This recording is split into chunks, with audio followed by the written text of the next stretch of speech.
এবং সালাম আসসালামু আলাইকুম ওয়া রাহমাতুল্লাহ। বক্তব্য দীর্ঘায়িত করব না। আমাদের এই লিফলেটটি যাদের কাছে দেওয়া হয়েছে দয়া করে পড়ে দেখবেন। আগামীর রাষ্ট্র বাংলাদেশ জাতীয়তাবাদী দল বিএনপি কিভাবে পরিচালনা করতে চায়, আপনাদের যদি অকুণ্ঠ সমর্থন আমরা পাই, আগামী দিনে যদি আপনাদের সমর্থন নিয়ে আমরা রাষ্ট্র পরিচালনার দায়িত্ব পাই, তাহলে মানুষের মঙ্গল, মানুষের কল্যাণ, সমাজের কল্যাণ এবং রাষ্ট্রের কল্যাণে আমরা যেসব পদক্ষেপ গ্রহণ করব সেই বিষয়গুলি এখানে লিপিবদ্ধ করা রয়েছে।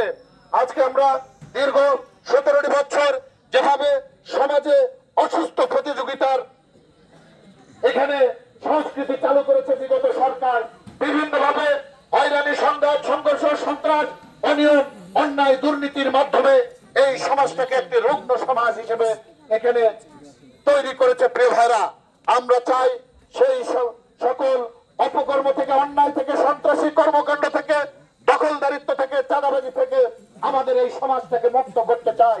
আমরা সংঘাতের পরিবর্তে আমরা শান্তির বার্তা নিয়ে এসেছি। আমরা প্রতিহিংসার পরিবর্তে ভ্রাতৃত্বের আহ্বান নিয়ে এসেছি। আমরা আগামী দিনে আমাদের এই বাংলাদেশটাকে, আমাদের এই সমাজটাকে গড়তে চাই সম্প্রীতির বন্ধনে আবদ্ধ করে।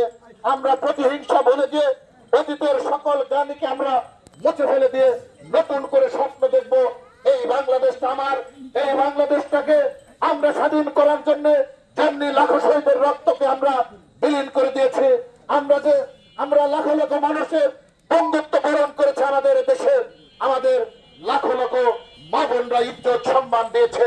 আমরা এই সকল ত্যাগের বিনিময়ে, আমাদের তিতিক্ষার বিনিময়ে আমরা এই বাংলাদেশটাকে পেয়েছি।